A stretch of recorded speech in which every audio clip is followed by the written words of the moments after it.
Die egskeidingsbrief waarmee die Britse eerste minister Theresa May amptelik te kenne gee dat sy haar land uit die Europese Unie onttrek, is vandag in Brussel afgelewer.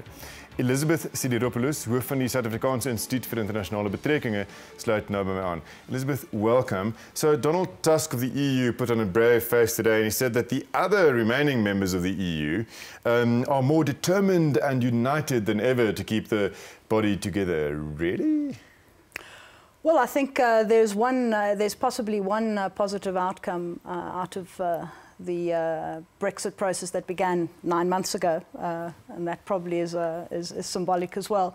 And that is that this is an opportunity really for the EU to reflect on where it has come. It celebrated 60 years last week, what the Brexit process actually means for it, and how it will keep and hold 27 members together. I think there are some challenges. Some of them are populist in nature. Others relate really to economics and innovation and creating competitive economies to be able to deal with inequality, to be able to deal with the kinds of social issues that have come to the fore in a number of countries. And we've seen part of that process begin with the white paper that Jean-Claude Juncker presented a few weeks ago, and that will now begin a process of discussions over the course of the next probably 18 months or so, a little bit longer.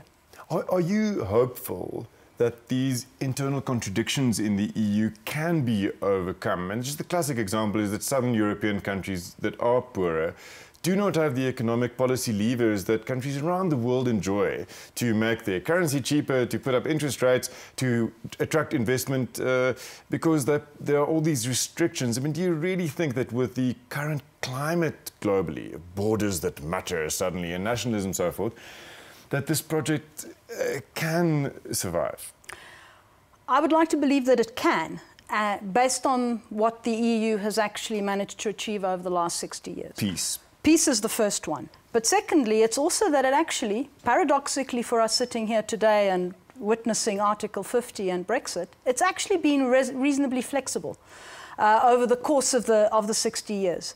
It's enlarged, it's brought in new members, it's corrected its way as it's gone along through various treaties. And of course, what has emerged, particularly in the last decade, nearly 2 decades now with the Eurozone, is some of these contradictions, these significant contradictions which have created and perhaps exacerbated this divide between North and South around debtor nations and surplus countries and so on. And that is now the next challenge about whether we can tackle that. But in the United Kingdom, though, there's also a divide between North and South, because yes. Nicola Sturgeon of the Scottish National Party, I mean, she wants a referendum about Scottish independence precisely because, I mean, her party and many Scots hate the fact that Britain is now leaving the EU. Just to briefly pause on Scotland, I mean, can she successfully resist this, and do you think Scotland will eventually try to rejoin the EU? Because she's not been very clear on that, has she? Yeah, no, absolutely. Well, what Scotland has asked for, ironically, is what Britain voted for in June last year, which is take control back of its own affairs. So there's an interesting contradiction there. In the Scottish Parliament, I think a few days ago, they voted in support of a second referendum sometime between the northern autumn of 2018 and the spring of 2019, which is supposed to also be the end of the 2-year process of Brexit negotiations.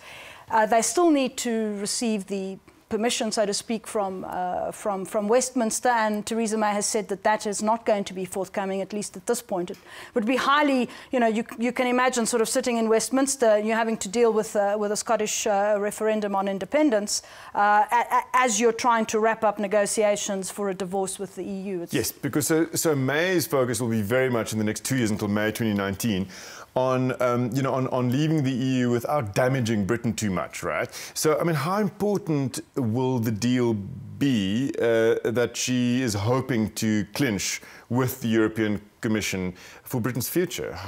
Well, this is the big question, and I think for the UK there are a couple of levels at which this is playing itself out. The first level is the internal. So one of the key challenges and objectives that I think Prime Minister May has is to keep the union together. the British Union together. The second one is, of course, how the relations between the UK and the EU will unfold post-2019, and that's partly going to be decided over the course of the next 2 years, but not necessarily actually kick in March or April 2019, because I think there'll need to be a transitional interim set of arrangements. This is a really, really complex divorce. And this is in terms of trade and immigration. Yeah. So for the European Union, Michel Barnier, the chief negotiator, has made it clear that he wants to discuss the issues and sort out the issues of immigration and the issues of how much Britain will owe, you know, the financial settlement. Those are the first two things in a divorce, the kids and the money, in terms of before they begin really discussing trade and what the relationship is going to be. Theresa May today made it clear that she wants a free trade agreement, which is, you know, probably a reasonable expectation and one that I think the EU would probably, you know, receive favourably, but the devil is always in the detail. And then there is the other thing of the UK's role in the world, sort of apart from the EU. And serious-minded Britons care about that, right? If you read the more serious-minded British press, you know, one does sense that decent, smart British people disagree on whether Brexit will be good or bad for their country. Yes. I mean, that goes into the debate about what is also happening in the US and who sees things in a particular way and who not, and the liberals and the whatever. I think in this particular instance, clearly it's not going to be all bad. And it's in the same way it's not going to be all good. I think the UK probably has a weaker hand in negotiating with the EU than the EU has. But at the same time, the EU does wish to retain access, a favourable access into the British market and vice versa. And I think it is in both the interests of both parties to actually negotiate a divorce that is amicable, that probably, and I think this will happen, probably protects the rights of citizens in each other's countries and actually doesn't diminish both of them in the process.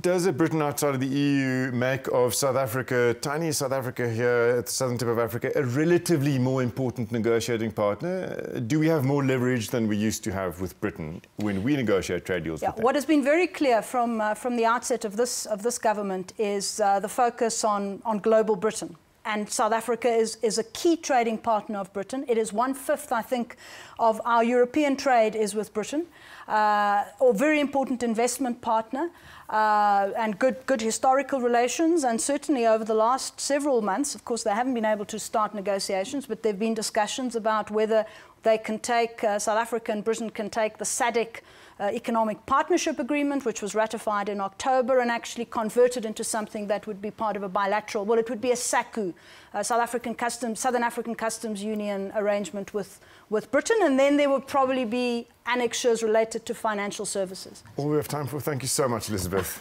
Dit was Elizabeth Sidiropoulos.